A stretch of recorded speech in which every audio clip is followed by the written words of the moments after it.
2 years of people wanting to see me not having capacity to help as many people, and just an increase in anxiety to a level that people felt like their regular tools were failing them.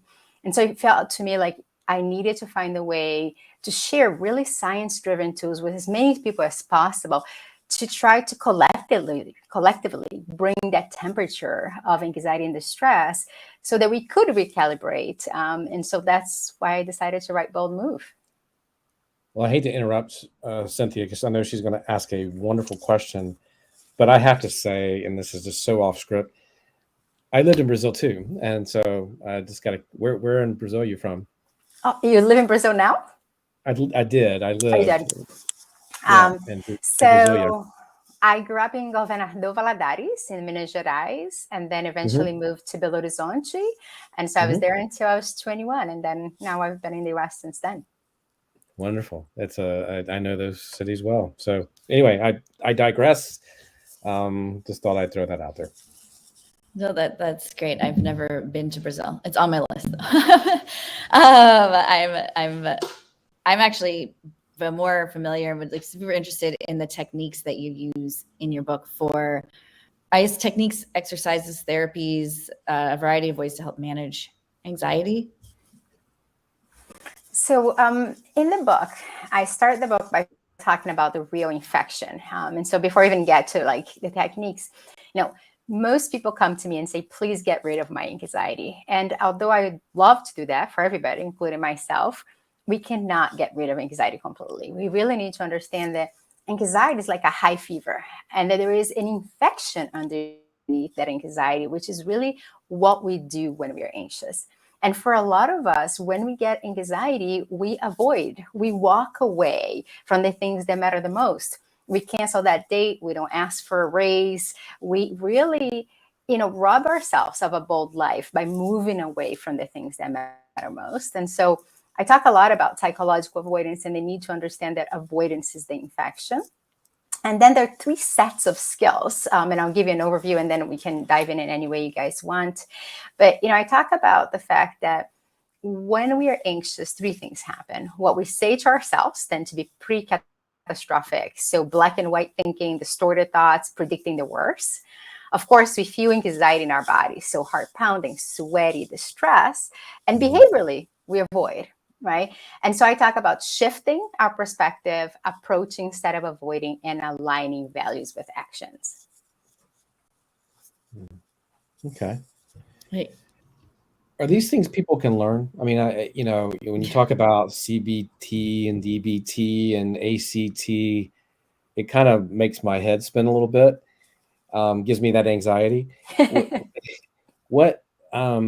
So to further Cynthia's question, what are those techniques, and what are the differences, and how do people use them? And let's get understanding around that first, I think.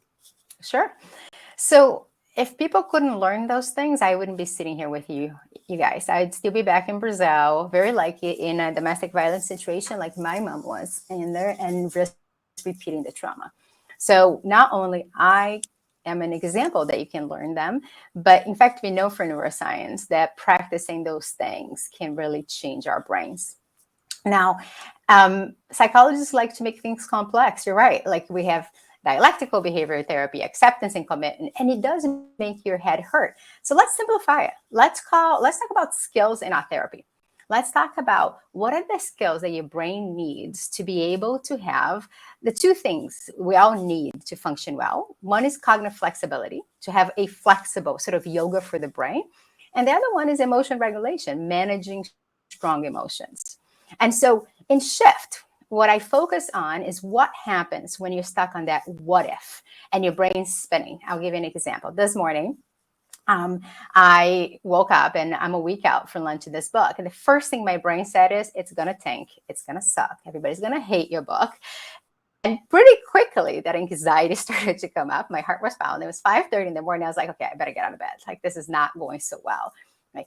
But instead of just avoiding all of that and push it away, I was like, okay, what can I do here? How can I talk to myself in a different way? And so in Shift, the idea is, can we change the narrative? Not by having happy thoughts, but having balanced thoughts. And so I got out of bed, made a cup of coffee, and said to myself, okay, I'm doing everything I can to make this book successful. It's my true story. What I can control, I control. The rest I can't control. Right? I have to deal with uncertainty.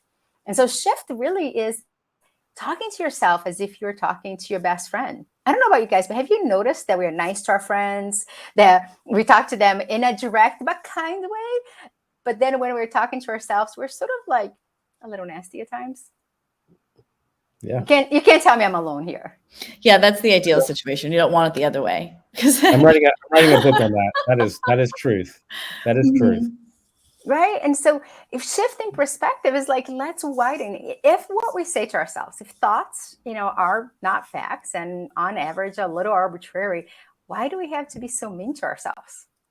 Right. And so the first skill that we need to learn is, how do we talk to ourselves in a way that's more balanced, that is more direct? I'm not suggesting happy thoughts, just acknowledge what's happening, but take that mean person out of your brain. I also talk a lot about approach.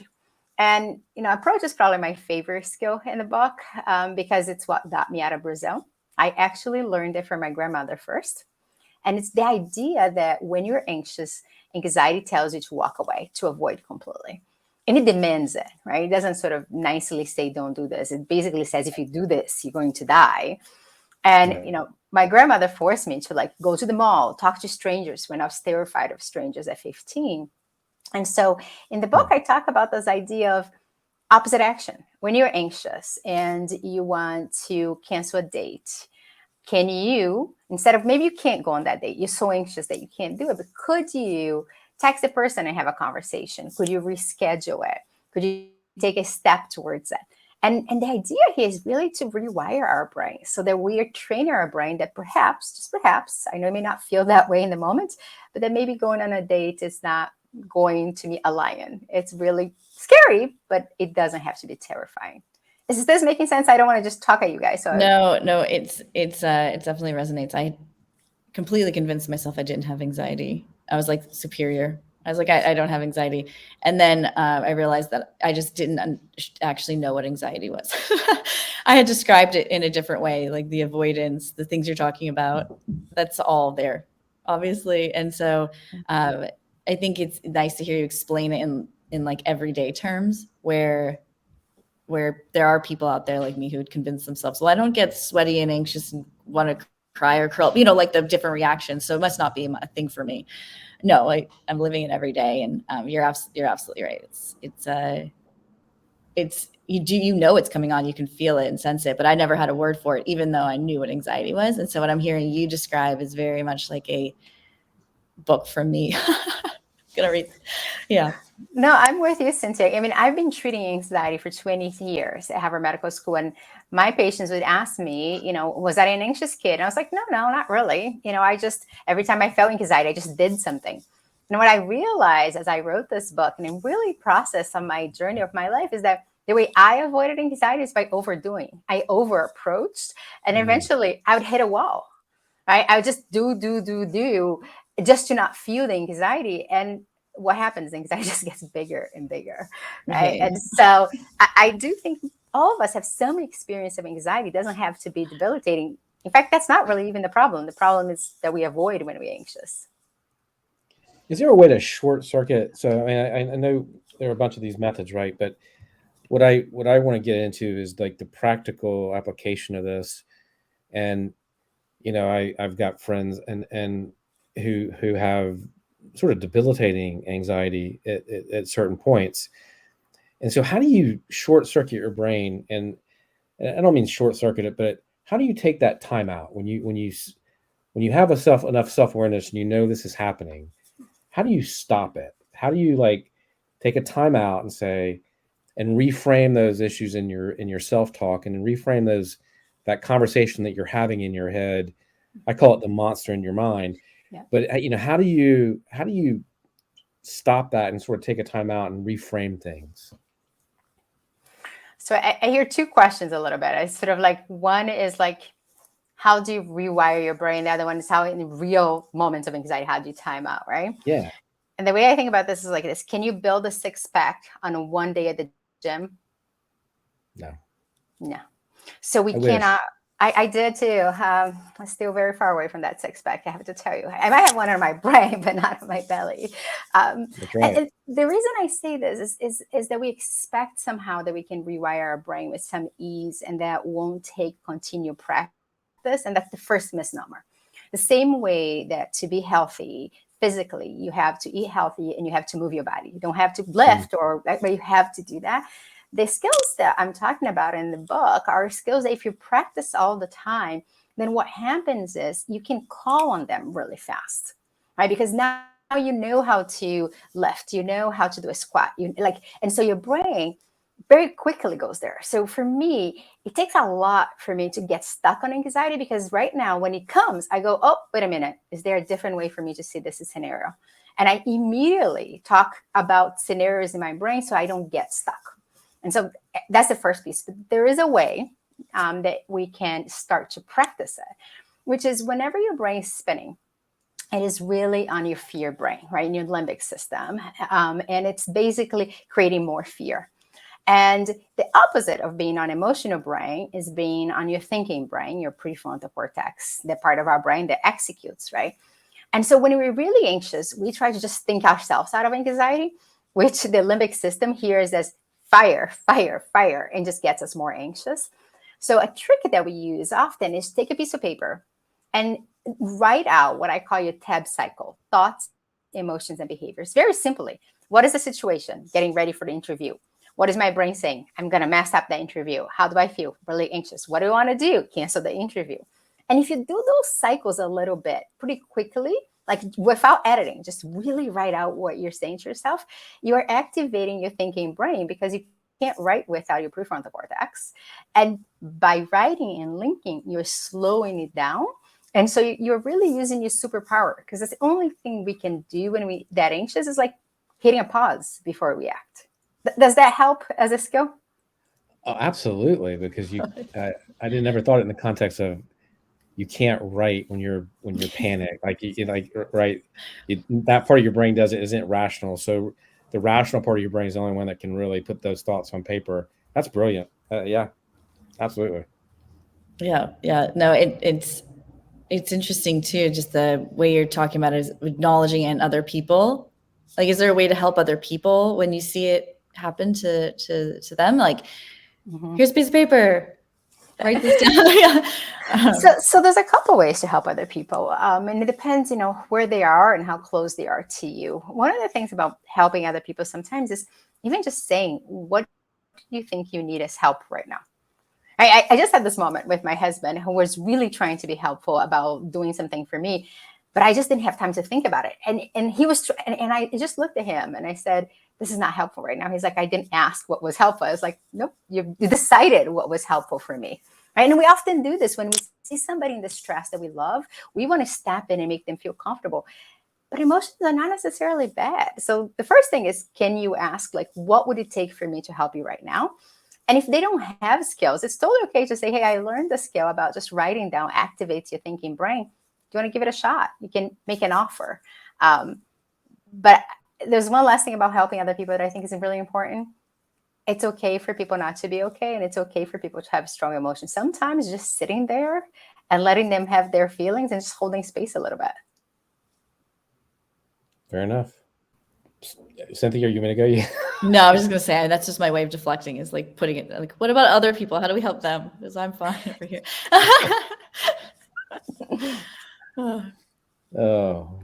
So I guess the question in my mind then is,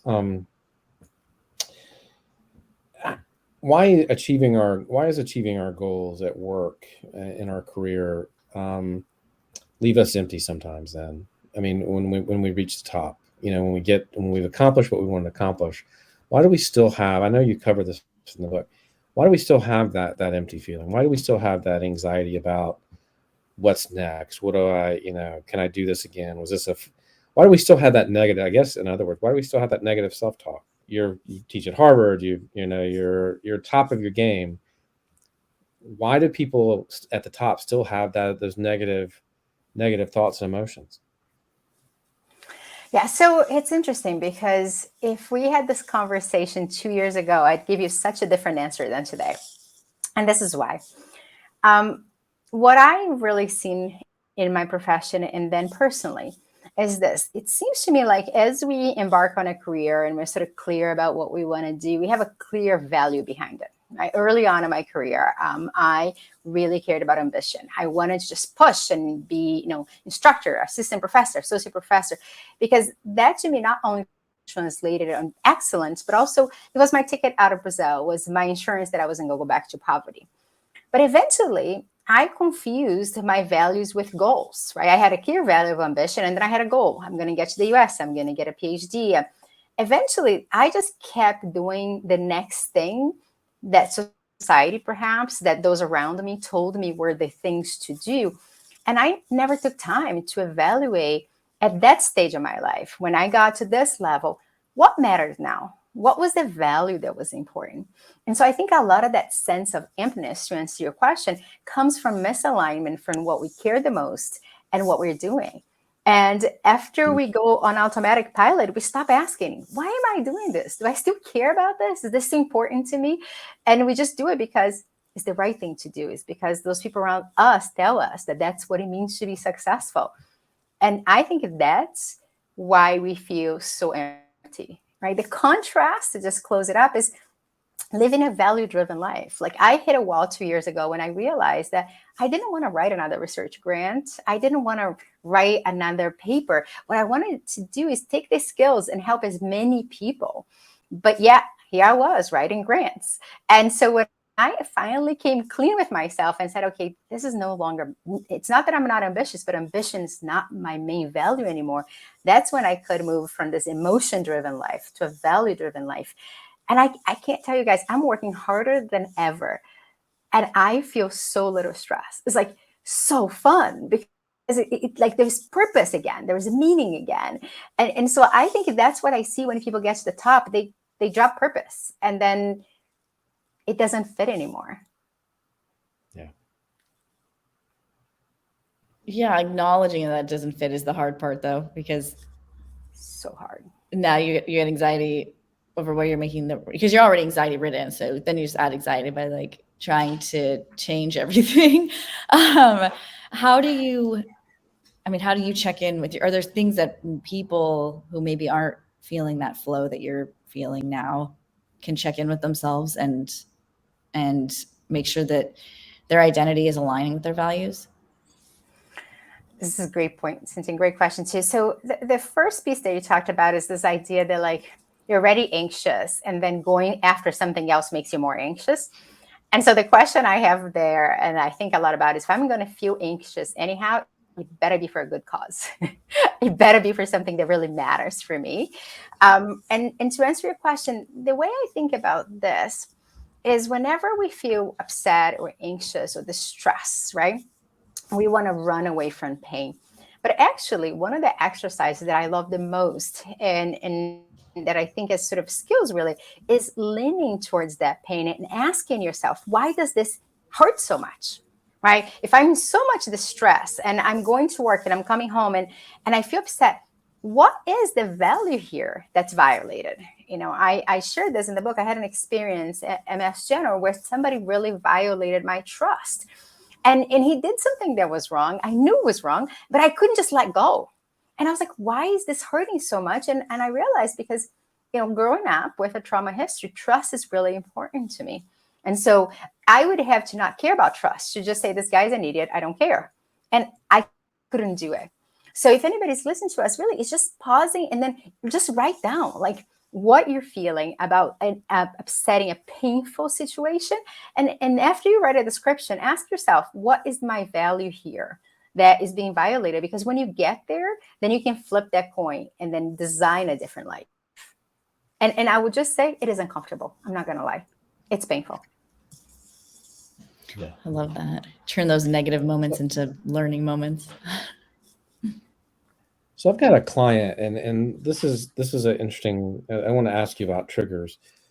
I've got a client that I was brought in to help him solve this issue that he had with a particular person in the organization, and what we sort of discovered in his reaction to her was that, and this took a lot of conversation, but and a lot of deep work. But the trigger was that this person reminded me of his mother, and he had a very tenuous, very bad, poor relationship with his mother. And this person, not her fault, triggered him all the time, and his reaction to that was a problem and was going to cause him a lot more problems in his work and his job as a CEO. And so talk about triggers and how we can, because that, if we know our triggers, then we can, I think, overcome a lot of our tendencies and a lot of our reactions and a lot of the way we maybe react to a situation. Can you talk about how do we discover those triggers? How do we sort of figure those out for ourselves? Yeah. So I think of triggers as like buttons that we have all over our bodies, and like some are green, some are yellow, some are red, and that people touch them without knowing they're touching them, right? And that our body responds. And so it sounds like the CEO that you're working with, this woman, whatever she did, was pressing this red button. It's like a toddler was dancing his red button, and he just was reacting, right? Like that's sort of the picture I get. Yeah. And so the first thing about triggers is if you have that kind of reaction for an orange to red, and you're going to notice, because your brain is going to say something is wrong. You may not understand something is wrong, but there is a necessity to fight, right? And either in this person, I don't know if this person reacted. Some of us will react really strongly. Some of us will avoid it completely. They just remains like not talk to that person, ignore that person. But regardless what you're doing to basically get that person out of your trigger. And so you need to sort of pause and go, okay, what it is about the scenario that is making me feel so upset? What am I telling myself about this scenario? And I bet in your work with this client, you had to sort of peel this onion again and again, because he probably wanted to stay just in the surface. It's her fault. It's her fault. She's doing this, blah, blah, blah. And so you have to like take another layer of the onion, until somebody can go, oh, whatever she did, it's pressing this button. And what is that button about? Right? In psychology, we call sort of a functional analysis, antecedent, behavior, and consequence. Something happened. What did you do? What's the consequence? And in this case, it sounds like your client needed to acknowledge that there was a trigger, that was a trigger not related to this person before he could change. And unfortunately, a lot of people I work with just avoid even understanding they have triggers. Their body's screaming and they're like, no, this is nothing. This is just fine. Nothing to see here, right? Right? And so it's really bringing curiosity into it and understanding that your body's telling you something important. And, if you want to grow, you got to have to pause. That's the other thing. To learn about triggers, we have to pause and observe what's happening. And so much of the people in the top that I've worked with, I don't know if that's your experience, the only way that they see themselves as being successful is just going. Like I have to do more and more and more. And then they're just spinning out of control a little bit. And underneath the surface, there's all this anxiety and discomfort, but they keep this narrative, they can't do it. And so you got to pause and look at it. Or have a kid. I had a kid, and I swear, her reflection of me slowed me down significantly. I was like, oh no, that's what you see. So it's relatable.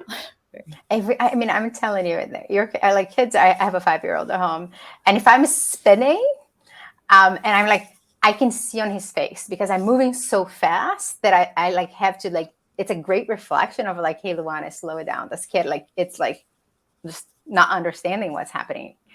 So I'm with you. Yeah, that's where I think I would have just kept spinning if I didn't have it worked out for me. But so there's triggers and there's negative. How do you maybe there's not a how, but avoid leaning into the negative? Because you're saying like, this person's my trigger, this is the person's the problem. Is it the trigger that's the problem? Is it the person's the situation? Like, is there a way to frame it in a more positive, constructive light? For sure. So we are all our own beings in the context of a lot of people around us. And so the way I think about this is, regardless of whoever's pressing that button, right? The first piece is about our own self-worth and regulating ourselves and figuring out how to be our best selves. Right? Am I showing up as my best self in a way that is maximizing my strengths and ideally minimizing some of our weakness? We can't take them away either. Right. So like, can we see our full self? And then the next level is the working context. Right. Everybody is showing up. And one of the things I see in organizations, like, some people avoid by reacting. And so they send emails really fast. And then their coworkers avoid by retreating. So when they get the email that upsets them, they just don't respond for days or weeks.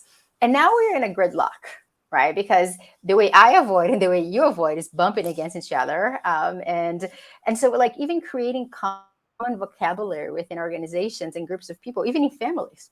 I talk to my husband about this a lot. I tend to react. He tends to retreat. And when we hit it, we're like, okay, let's make time to talk about this because we're both avoiding. Okay. And so I think the positive piece of this is if you bring awareness and you identify the ways you're getting stuck, you can get out of there so much faster and with so much less pain. Well, that's a nice bow on this, actually. Yeah, I feel so seen. So yeah, Brad, I didn't mean to interrupt you, but you're right. This is a nice bow on this conversation. Going to read this book. Absolutely. Cannot wait to read this book. So thank you. Thank you. Thank you both. Yeah, thank you for being on. And we will be back next week. Oh, I should ask you first, though, where can people buy it? When is it out? Give us all the details so that people can go out and get some help. So the book comes out May 23rd, a week from today. And you can buy it in any of the places you buy. You can find out more about it on my website, www.drluana.com/book. And I really want to thank both of you. You're so kind and so engaged. And it was really nice to get to know both of you. Yeah, excellent. Honestly, the honor is all mine. I've loved this conversation. So I will send you a picture once I get the book. And I suggest everyone else get out there and read it too. Fight your anxiety. It is anxiety. I promise. Thanks so much. Thank you. Yeah. And thank you. And we'll be back next week with another episode.